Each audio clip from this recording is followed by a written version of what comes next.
শুরুতেই জানিয়ে দেব সংবাদ শিরোনাম। নিজেকে এখনো বৈধ প্রধানমন্ত্রী দাবি করছেন শেখ হাসিনা। বাংলাদেশের সঙ্গে অন্যায় করলে ভারতকে জবাব দেওয়া হবে বললেন মির্জা ফখরুল। মেয়াদবিহীন ইন্টারনেট প্যাকেজ চালুর আহ্বান উপদেষ্টা নাহিদের। জানাবো ৬ লাখ টন চাল গম আমদানি করবে সরকার। ছাত্র জনতার আন্দোলনের মুখে গত ৫ আগস্ট পতন ঘটে শেখ হাসিনা সরকারের। দেশ ছেড়ে ভারতে চলে যান তৎকালীন প্রধানমন্ত্রী আওয়ামী লীগ সভাপতি শেখ হাসিনা। তার দাবি, সংবিধান অনুযায়ী তিনি এখনও দেশের বৈধ প্রধানমন্ত্রী। সামাজিক যোগাযোগ মাধ্যমে ভাইরাল হওয়া একটি ফোন আলাপে এমন দাবি করেছেন শেখ হাসিনা। তার দাবি, দেশ ছাড়ার আগে তিনি পদত্যাগ করতে চেয়েছিলেন, কিন্তু নিরাপত্তার কারণে গণভবন থেকে বঙ্গভবনে গিয়ে রাষ্ট্রপতির কাছে পদত্যাগপত্র জমা দিতে পারেননি।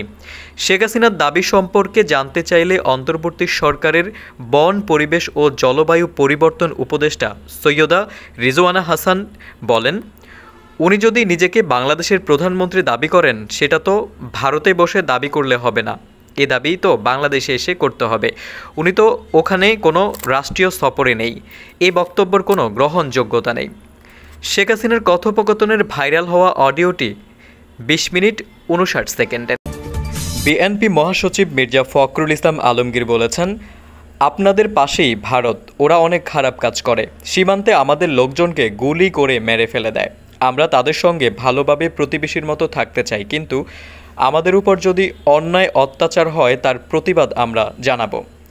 বুধবার দুপুরে ঠাকুরগাঁও হরিপুর উপজেলার ঈদগাহ মাঠে উপজেলা বিএনপির আয়োজিত জনসভায় মির্জা ফখরুল কথা বলেন। তিনি বলেন, বিএনপি জামায়াতের নেতাকর্মীদের নির্যাতনের জন্য আওয়ামী লীগ আয়নাঘর বানিয়েছিল। এই ভয়াবহ দানব ফ্যাসিবাদী হাসিনা সরকার ২,০০০ মানুষকে খুন করেছে। গুলিতে কারো হাত চলে গেছে, কারো পা চলে গেছে, কারো মাথার খুলি উড়ে গেছে। আজকে মুক্ত বাতাসে আমরা বাস করছি, কিন্তু মনে রাখবেন, সেই পর্যন্তই মুক্ত থাকবে যতদিন আমরা স্বাধীন রাখতে পারব। আমরা যদি আওয়ামী লীগের মতো শুরু করি, তাহলে কি আমরা থাকতে পারবো? আমাদেরও একই রকম দশা হবে। বিএনপি নেতাকর্মীদের কাছে অনুরোধ, আপনারা নিজেদের মানুষের কাছে নিজেকে প্রিয় বানান, কারো উপর অন্যায় অত্যাচার নির্যাতন কিংবা করবেন না। উপস্থিত নেতাকর্মীদের উদ্দেশ্যে মির্জা ফখরুল বলেন, দেশে যে বিজয় অর্জন হয়েছে সেই বিজয় কিন্তু নষ্ট হতে দেবেন না। যে সুযোগ আছে দেশকে সুস্থ করার, ভালো করার, সেটা যেন না হারাই। বিএনপি মহাসচিব বলেন, গত ১৫ বছরে আমরা খুব কষ্ট পেয়েছি। শেখ হাসিনা সরকার আমাদের নির্যাতন করেছে। বিএনপি জামায়াত করার অপরাধে আমাদের জেলে পড়ে রাখা হয়েছে। সেই অবস্থার পরিসমাপ্তি ঘটেছে। সেই হাসিনা সবচেয়ে প্রতাপশালী নেতা হয়েছিলেন। ছাত্র জনতার আন্দোলনের মাধ্যমে তাকে দেশ ছেড়ে পালিয়ে যেতে হয়েছে। সেই প্রতাপশালী শেখ হাসিনা আজ ভারতে আশ্রয় নিয়ে করুণ অবস্থার মধ্যে পড়েছেন। আর যারা আমাদের উপর জুলুম করতেন, জমি জামা নিয়ে ব্যবসা করতেন, তারা জেলের ভেতরে চলে গেছেন। ওবায়দুল কাদেরের উদ্দেশ্যে মির্জা ফখরুল বলেন, ওবায়দুল কাদের আমাকে বিদ্রূপ করে বলতেন, আমরা তো পালাবো না, যদি পালাতেই হয় তবে দেশের বাইরে যাব না। আমার নাম ধরে বলতেন, ফখরুল, আপনি কি আপনার বাসায় আমাকে জায়গা দেবেন? এখন তাকে বলতে চাই, আপনি আসেন, আমার বাসায় এসে ওঠেন। তরুণ প্রজন্মের চাহিদার প্রেক্ষিতে মোবাইল অপারেটরগুলোকে মেয়াদবিহীন ইন্টারনেট প্যাকেজ চালুর আহ্বান জানিয়েছেন ডাক, টেলিযোগাযোগ ও তথ্য প্রযুক্তি মন্ত্রণালয় এবং তথ্য ও সম্প্রচার মন্ত্রণালয়ের উপদেষ্টা মোহাম্মদ নাহিদ ইসলাম। সেই সঙ্গে ইন্টারনেটের দাম কমানোরও আহ্বান জানানো হয়েছে। বুধবার সচিবালয়ে বেয়ন লিমিটেডের প্রধান নির্বাহী কর্মকর্তা কান টার্জিগ্লোর নেতৃত্বে বাংলা লিগের প্রতিনিধিদের সঙ্গে সাক্ষাৎকালে এই আহ্বান জানান তিনি।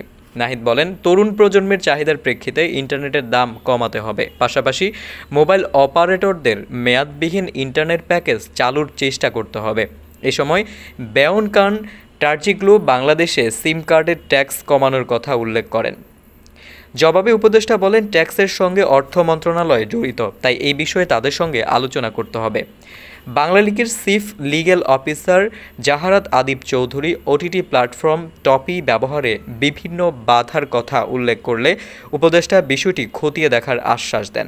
এ সময় বাংলাদেশে বিনিয়োগে আগ্রহ প্রকাশ করেন বেয়ন লিমিটেডের প্রধান নির্বাহী কর্মকর্তা কান টার্জিগ্লো।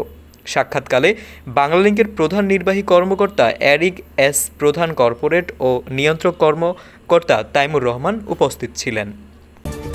দেশে খাদ্য ও সারের কোনো ঘাটতি না থাকলেও আগামীতে সংকটের সম্ভাবনা এড়াতে ৬ লাখ টন চাল ও গম আমদানি করার সিদ্ধান্ত নিয়েছে সরকার। বুধবার সচিবালয়ে অর্থনৈতিক বিষয় সংক্রান্ত উপদেষ্টা পরিষদ কমিটির বৈঠকে এ আমদানির নীতিগত অনুমোদন দেওয়া হয়। বৈঠক শেষে বিষয়টি নিশ্চিত করে অর্থ ও বাণিজ্য উপদেষ্টা ডক্টর সালাউদ্দিন আহমেদ জানান, সবাই ২ লাখ টন চাল ও ৪ লাখ টন গম আমদানির নীতিগত অনুমোদন দেওয়া হয়েছে। খাদ্য মন্ত্রণালয়ের প্রস্তাবের প্রেক্ষিতে পাবলিক প্রকিউরমেন্ট আইন পিপিআর এর বিধি মোতাবেক G2G ভিত্তিতে চাল ও গম ক্রয়ের নীতিগত অনুমোদন দেওয়া হয়েছে। এ প্রসঙ্গে অর্থ ও বাণিজ্য উপদেষ্টা জানান, দেশে এই মুহূর্তে খাদ্য ও সারের কোনো ঘাটতি নেই। এরপরও আগামীতে যাতে সংকট না হয় সেজন্য আমদানির সিদ্ধান্ত হয়েছে।